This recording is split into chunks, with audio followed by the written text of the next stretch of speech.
নমস্কার, কেমন আছেন সবাই? আশা করছি ভালোই আছেন। আমার একটা নতুন দিনে নতুন ব্লগ নিয়ে চলে এসেছি আপনাদের সামনে।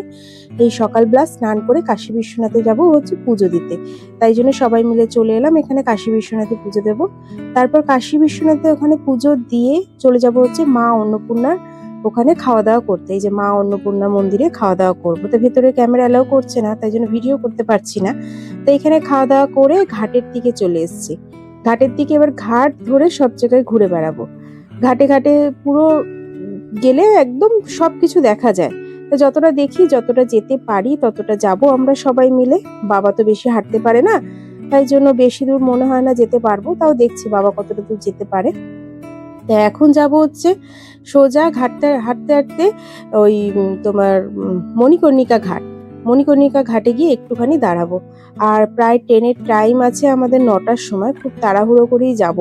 আর এখন বাজে হচ্ছে প্রায় ওই 5টা নাগাদ, এই 4:30 5টা হবে এখন বাজে। তাই হাঁটতে হাঁটতে দেখি যাই, আর প্রাকৃতিক দৃশ্যটা দেখতে দেখতে যাই, খুব ভালো লাগে। জানেন তো, এই ঘাটে ঘাটে হেঁটে যেতে খুব ভালো লাগে। আমি এসছিলাম শ্রাবণ মাসে বর্ষাতে, তখন এই ঘাটগুলো সব জলে ডুবেছিল বলে নামতেও পারিনি আর দেখতেও পারিনি। তাই এটা খুব আকাঙ্ক্ষা আমার ছিল যে আমি এমন টাইমে এলাম, ঘাটে তো নামতে পারলাম না। ঘাটটা তো খুবই সুন্দর, ঘাটে ঘাটে ঘুরে বেড়ানো ভালোও লাগে। আর চারিদিকে তো লোকে লোকারণ্য, প্রচুর লোক এসছে ঘুরতে। তা শীতকালে তো অবশ্যই ঘুরতে তো আসবেই সবাই। তা খুবই ভালো লাগছে। তাই ঘাটে ঘাটে একদম সোজা হেঁটে হেঁটে যেতে হবে, কিন্তু সিঁড়িগুলো না খুব খাড়া খাড়া, বড্ড কষ্ট হচ্ছে সিঁড়িগুলোতে উঠতে আর নামতে। তা কিছু করার তো নেই, যেতে তো হবেই। তাই সিঁড়িগুলো ধরে ধরে একটুখানি যেতে হচ্ছে। বয়স্কদের খুবই কষ্ট, আমি তো অল্প বয়সী, তাও আমার কষ্ট, যেহেতু পায়ে একটু সমস্যা আছে। তাই দেখুন ঘাটের দিকটা কি ভালোই না লাগছে দেখতে না। তা আগের দিন, তার আগের দিন আমরা নৌকা চড়েছিলাম, বোটগুলো চড়েছিলাম। ঠিক এরকম টাইমেই আমরা বোট চড়েছিলাম। তা ভালো লেগেছিল বোটটা চড়তে। তা আজকে আর বোট চড়ার টাইম নেই, সন্ধ্যার অবধি ভেবেছিলাম দেখবো, কিন্তু সেটারও আর টাইম হবে না। তা এখন দেখে আসি মণিকর্ণিকা ঘাটটা। আর দেখুন কত বয়স্ক বয়স্ক যারা খুব আস্তে আস্তে হেঁটে হেঁটে যাচ্ছে, কিন্তু এই ঘাট ধরে ধরে সব জায়গায় পৌঁছে যাওয়া যায়, কিন্তু পুরোটা তো হাঁটা সম্ভব হয়ে ওঠে না। তাই নৌকা করে ঘুরলে একটু তাড়াতাড়ি হয় আর হাঁটতেও হয় না। সবসময় তো নৌকা সম্ভব না, কেন প্রচুর বাজেট। তো এখানে বোট চড়তে গেলে অনেকটা দর কষাকষ করতে হয়, কেন দর কষাকষি না করলে আপনাকে পুরো মানে ঠকিয়ে দেবে। যদি বলে 3,000 টাকা, তাহলে সেটাকে 1,000 টাকায় নেমে আসতে হবে, তারপর গিয়ে একটু একটু করে বাড়তে হবে। কেন, যার মাথা থেকে যেমন ভাবে নিতে পারে। আর প্রচুর তো বোট, প্রচুর বোট। তা আমরা এই ছোট বোটগুলো আগের দিন দেখতে পাইনি, এই সাইডটা যেহেতু আসিনি তাই দেখতে পাইনি, কিন্তু ছোট বোটগুলো চড়তে বেশি মজা লাগবে বড় বোটের চাইতে। তা বোট আর চড়লাম না, টাইমও নেই আর বোটও চড়তে পারবো না। তাই হেঁটে হেঁটে যাচ্ছি, বেশ ভালো লাগছে দেখতে। আমি ফের আবার এখানে আসবো ঘুরতে, আমার খুব ভালো লেগেছে এই জায়গাটা। কি ভালোই না লাগছে দেখতে, চারিদিকটা অপরূপ একটা সুন্দর। এই কাশী বিশ্বনাথ ঘাটের সামনে প্রায় আমরা চলে এসেছি। এই কাশী বিশ্বনাথ ঘাটটা ক্রস করলেই হচ্ছে মণিকর্ণিকা ঘাট। তাই কাশী বিশ্বনাথ ঘাটটা এবার ক্রস করব। কাশী বিশ্বনাথ ঘাটে এসেও যদি 1-2 ঘন্টা 3 ঘন্টা যদি বসেও থাকি, ভীষণ ভালো লাগে, ভীষণ। তা আমরা এই কাশী বিশ্বনাথ ঘাটের ওপর থেকে গিয়ে ক্রস করে তারপর যাব মণিকর্ণিকা ঘাট। দেখুন লোকজন সবাই এসে ঘাটের ধারে বসে প্রাকৃতিক দৃশ্য দেখছে, সবাই ভালো লাগছে।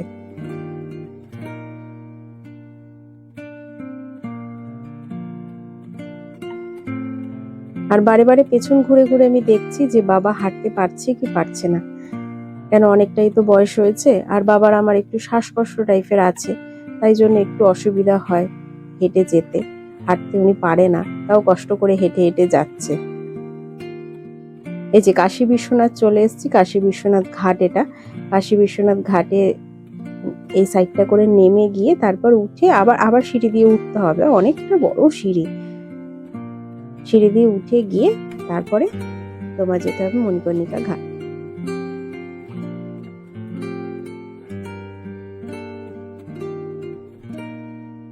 আমাদের সকালবেলা পুজো দিতে অনেকটাই দেরি হয়ে গেছে, কারণ আমরা দেরি করে ঘুম থেকে উঠেছি। যেহেতু আগের দিন গেছিলাম হচ্ছে অযোধ্যা ঘুরতে, তা রাতে অনেকটা দেরি করে ফিরেছি, প্রায় 1-1.5টা খানিক বেজে গেছিল আমাদের ঢুকতে ঢুকতে। এবার ঢুকেই তো আর ঘুমোতে পারি না, তারপর ঘুমোতে ঘুমোতে অনেকটাই লেট হয়েছে, দিয়ে সকালে উঠতে লেট হয়ে গেছে, তারপর গঙ্গায় স্নান করেছি, এই করতে করতে আরো লেট হয়ে গেছে। তাই দিনটা যেভাবে ঘুরবো ভেবেছিলাম সেভাবে আর ঘুরতে পারিনি, উলটপালট হয়ে গেছে। আর আমাদের সাথে যে বাচ্চাটা ছিল সেই বাচ্চাটার একটু শরীরটা খারাপ হয়েছিল, তাই নিয়ে একটুখানি অসুবিধাও হয়েছে। এবার তাদেরও আবার একটা ব্যাগ চুরি হয়ে গেছে। চুরি চুরি বলতে চুরি হয়েছে নাকি কেউ ফেলে দিয়েছে বুঝতে পারছি না। তা সেই নিয়ে একটুখানি খোঁজাখুঁজি করতে গিয়ে আরো দেরি হয়ে গেছে। এই করতে করতে অনেকটা সন্ধে হয়ে গেছে প্রায়। তা আমি তখন ভাবলাম যে না, আমি যখন ঘুরতে যখন এসছি আর বেশিক্ষণ যখন টাইম নেই, তা আমি এই সাইডটা ঘুরেই যাব। ওই জন্য হুটোপাটি করে ঘুরছি, যে আবার আসতে পারি কি পারি না। ভগবান যদি টানে তাহলে তো আসবোই, আর ভগবান যদি না টানে তাহলে আর আসতে পারবো না। তা দেখি এখন ভগবান কি করবে না করবে। তা যেহেতু বেশি টাইম নেই, তাই জন্য আমরা এই সাইডটা দিয়ে ঘুরছি, আর এই সাইডটা কাজ হচ্ছে, তাই জন্য এই সোজাভাবে যাওয়া গেল না, তাই উঠে অনেকটা ওই সাইড ঘুরে তারপর যেতে হবে।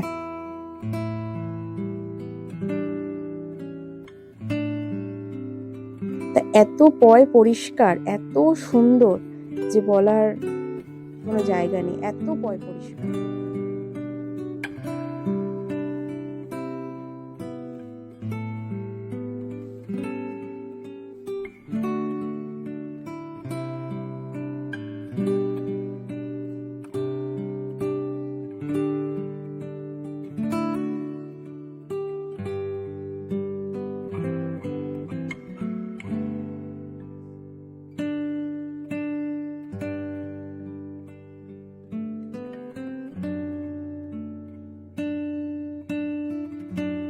আমি বাবাকে বলছিলাম, বাবা তুমি উঠতে পারবে তো?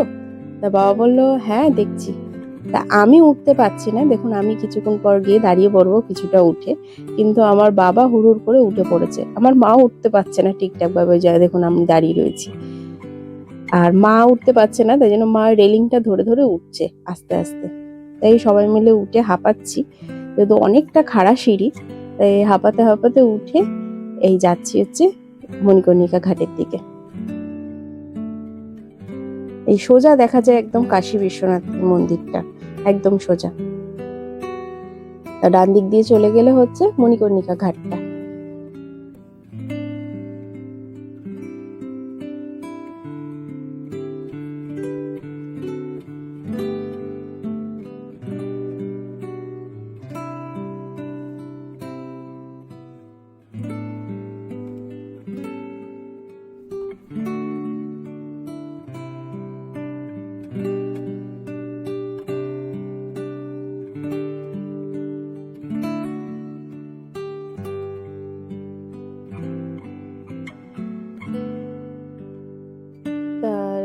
তোমার দাঁড়িয়ে দেখার জন্য ওপরে এরকম সিঁড়ি করে ছাদ টাইপের করা আছে, ওখানে দাঁড়িয়ে দাঁড়িয়ে দেখা যায়।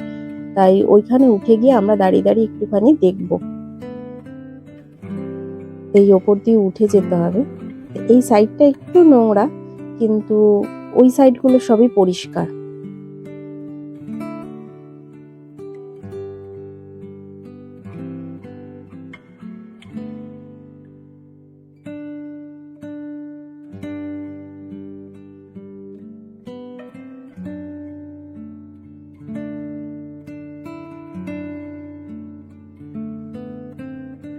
প্রায় এখানে 10-15 মিনিটের মতো দাঁড়িয়েছিলাম।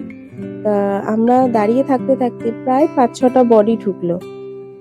তা এদের এদের নিয়ম হচ্ছে যখন মারা যায় তখন মুখটা পুরো ঢেকে দেয়, যে কটা বডি ঢুকছে পুরো মুখটা ঢাকা, তারপর নাকি আর দেখে না। সেই দাহ মানে মরে যাওয়ার পর আর সেই মুখ দেখে না। তা গঙ্গায় পুরো স্নান করাবে, করিয়ে তারপর দাহ হবে। তাই দেখছিলাম আর অবাক হয়ে ভাবছিলাম যে আমাদের একটুখানি জায়গা ছ্যাঁকা লাগলে কতটা কষ্ট হয়, আর যখন মানুষ এই পৃথিবী ছেড়ে চলে যায় তখন এই দাউ দাউ করে পুড়ছে, তবুও কষ্ট হচ্ছে না তার।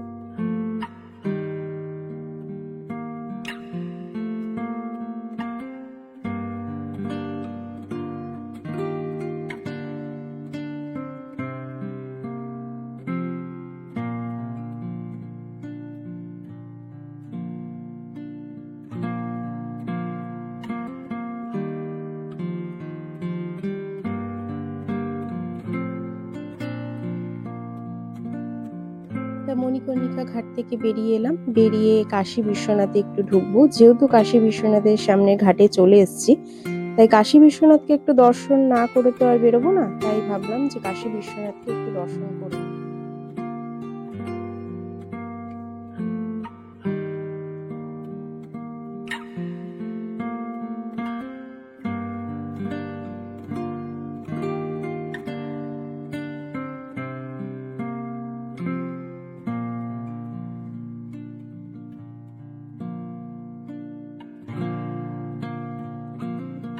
যে কাশী বিশ্বনাথের মন্দিরটা প্রায় দেখা যাচ্ছে, ওই চূড়াটা দেখা যাচ্ছে। তা ওই চূড়াটা দেখলাম, দেখে ভেতরে যেহেতু ক্যামেরা নিয়ে এলাও নেই, তাই ঢুকতে পারবো না ওই সাইডটা। তাই চূড়াটা দেখলাম, দেখে এবার হোটেলের দিকে রওনা দিয়েছি। আবার এই ঘাট ধরে সোজা হোটেলের দিকে চলে যাব।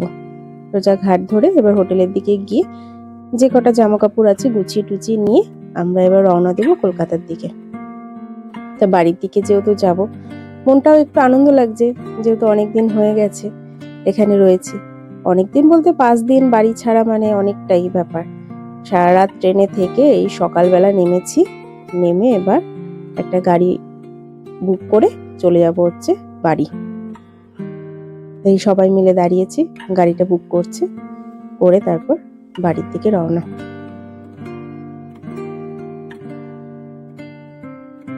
তো এত সব ক্লান্ত হয়ে গেছে, মানে ঘুম তো সেরকম হয় না ট্রেনে, তা ওই কোনো রকম একটু ঘুমোতে হয়।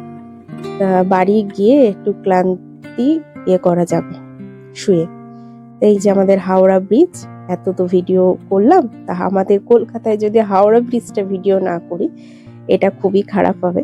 তা হাওড়া ব্রিজটা দেখুন, আমাদের মা গঙ্গা, এই গঙ্গাকে পেরিয়ে এখন বাড়ির দিকে রওনা। তা আজকের মতো ব্লগটা এইটুখানি, পরের ব্লগে দেখা হচ্ছে আপনাদের সাথে। টাটা। আর ব্লগটা যদি একটু হলেও ভালো লেগে থাকে, লাইক কমেন্ট শেয়ার করতে কিন্তু ভুলবেন না আপনারা। আমার খুব ছোট্ট একটা পরিবার, একটু শেয়ার করে দেবেন।